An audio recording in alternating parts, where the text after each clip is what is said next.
the deadline for registration under the Alien Registration Act is today. All foreign nationals present in the United States longer than 30 days must register with the federal government. Failure to comply with this is a crime, punishable by fines, imprisonment, or both. As President Trump and Secretary Noem have both said, if you register and you leave now, you choose to self-deport, you may have the opportunity to return later legally. But if not, you will be arrested, fined, deported, never to return to our country again. The Trump administration will continue to enforce our nation's immigration laws. We will not pick and choose which laws to enforce. We must know who is in our country for the safety and the security of our homeland and for all American citizens. Last night, Casina Carolina arrived back safely in the United States after being detained in Russia for more than a year. Since Inauguration Day, President Trump and his team have secured the release of more than 40 detained Americans abroad. This is more than half of the number of Americans released by Joe Biden in 4 years, and President Trump has brought these Americans home in 80 days. This administration will continue to work hard to bring Americans home from around the world. As I've said before, and I will say it again today, everybody in this room has access to the most transparent and accessible president in American history. The cabinet meeting yesterday was further proof. President Trump asked each secretary to provide an update to all of you in the media on the critical work they are doing at their respective agencies to deliver on his agenda. And according to new reporting from the Washington Times, who I believe is in this room today, President Trump answered nearly 100 questions from the press, all of you, during his first 3 open press cabinet meetings this year. That's nearly 20 times the number answered by Joe Biden in cabinet meetings during his entire 4 years in office. In more excellent economic news that was released yesterday, the Consumer Price Index report showed inflation fell to 2.4% in March, smashing expectations for the second straight month in a row. This marked the first drop in consumer prices dating all the way back to the COVID pandemic. Prescription drug prices saw the largest monthly decline on record. Prices for airfare, used vehicles, and car insurance all decreased as well. And energy prices fell 2.4% in March, driven by plummeting gas prices around the country. Also yesterday, House Republicans answered President Trump's call to move forward the budget resolution and officially set the stage for the passage of one big, beautiful bill.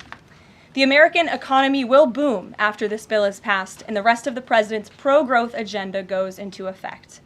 The largest tax cuts and deregulation in history, coupled with our energy industry unleashed and renegotiated trade agreements that put America first, are the ultimate formula to usher in the golden age of America.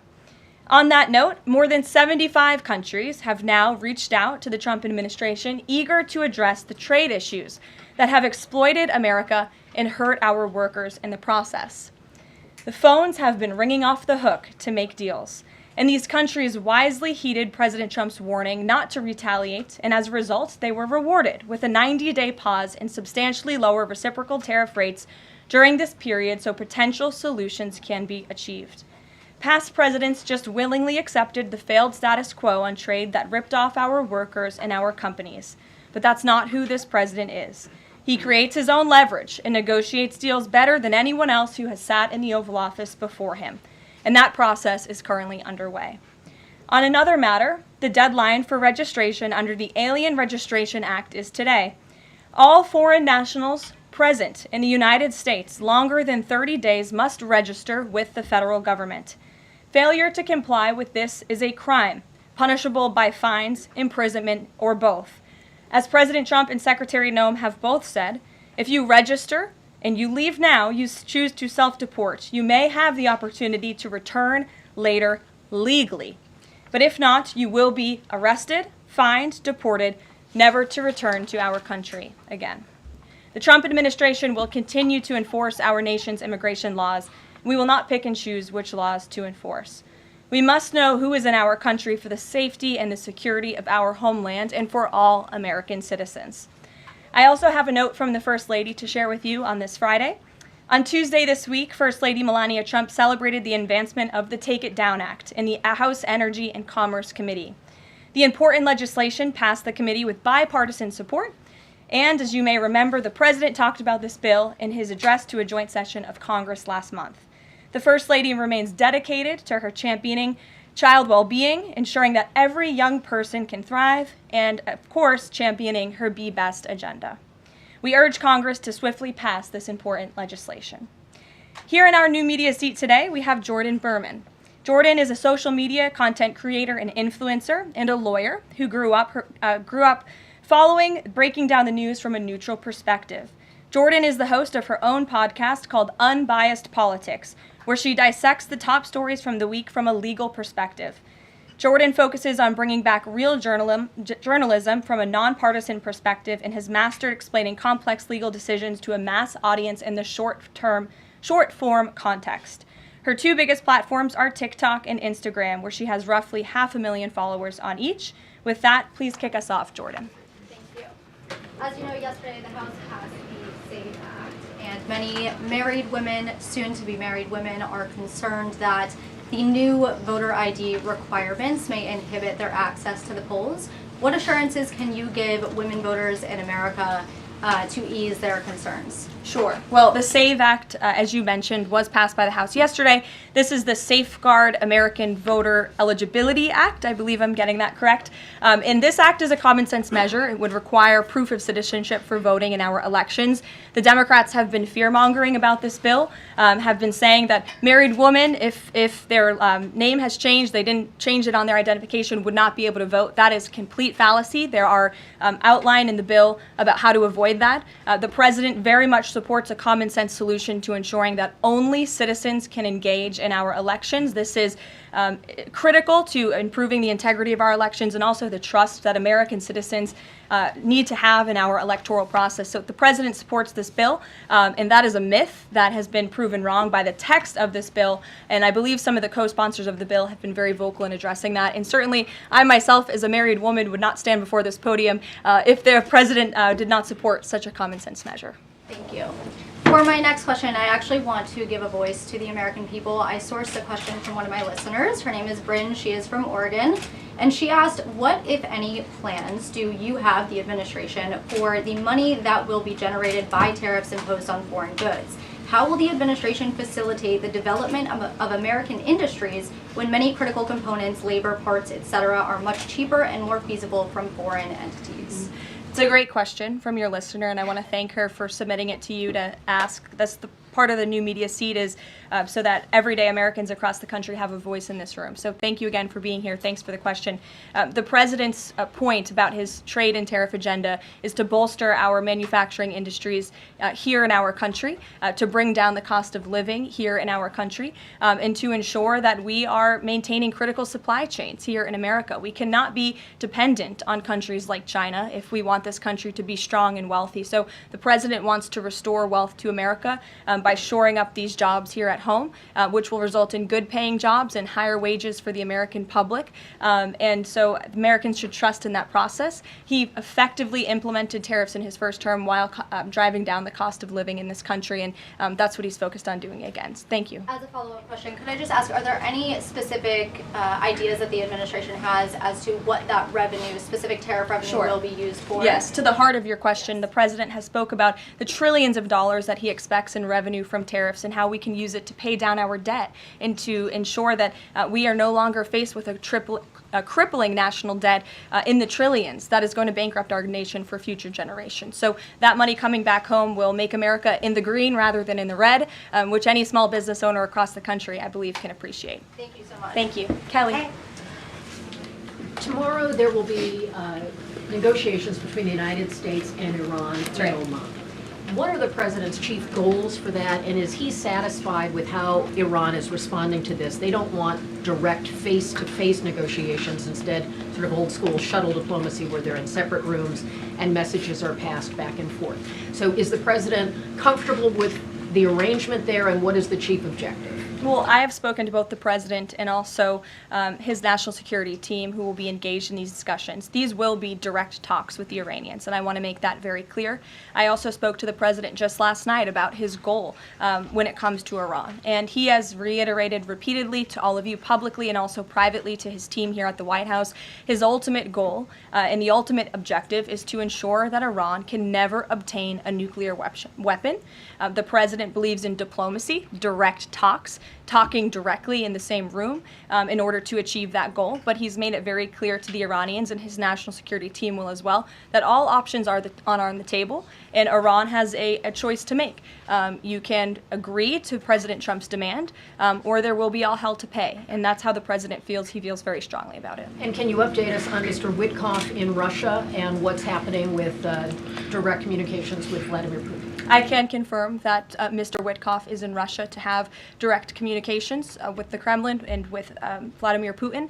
This is another step in the negotiating process towards a ceasefire and an ultimate peace deal in Russia and Ukraine. As these negotiations are ongoing, I obviously will not get ahead of the president or his team, but I think the president has been quite clear that he's been continually frustrated with both sides of this conflict, and he wants to see this fighting end. He wants the war to end. We believe we have leverage in negotiating a deal, to a peace deal, and we're going to use that leverage, and the president is determined to see this through. Sure. Thanks, Caroline. President Trump has said China wants to make a deal on tariffs. The president says he has a great relationship with Chinese President Xi. He's willing to speak with him directly. Why doesn't the president just pick up the phone and get this ball going? All of the things the president just said are true.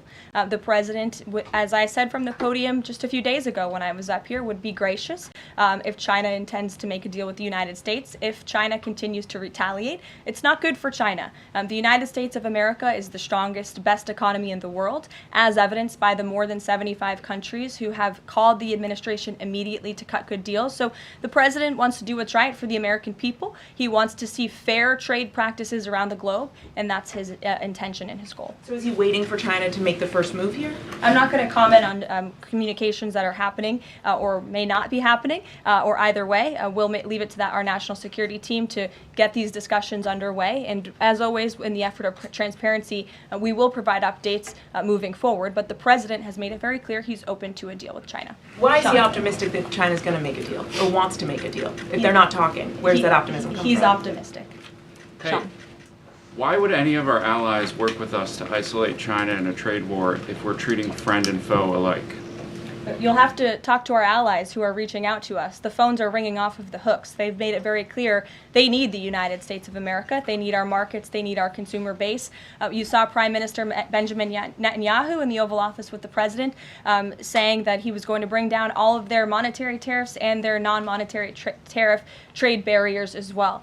We've heard from South Korea. We've heard from Japan. The president has spoken to Vietnam. We have Italy coming to the White House next week. There's a reason for that, Sean, and it's because they need the United States of America and our business model and our markets to survive, and the president is using that leverage to our advantage. Michael. Hey, thank you, Caroline. Two-part question. China. Beijing says it will simply ignore any further tariff escalations from the U.S. Does President Trump see this as China backing down? And as a follow-up to that, what do you say to people like Shark Tank's Kevin O'Leary who say, you guys simply haven't tariffed China enough? Look, the tariff rate on China remains where it was yesterday, at the 145% level. The president made it very clear when the United States is punched, he will punch back harder. And he hopes to make a deal that benefits the American worker and our companies that have been ripped off for far too long. And he's finally taking bold and courageous action to do that. You know, taking on China is, in the terms of trade and tariffs, is something that both Democrats and Republicans alike have spoken about for decades. President Trump is finally doing it. Caroline, real quick, the president of El Salvador is coming to the White House on Monday. Does President Trump want him to bring Kilmar Abrego Garcia with him?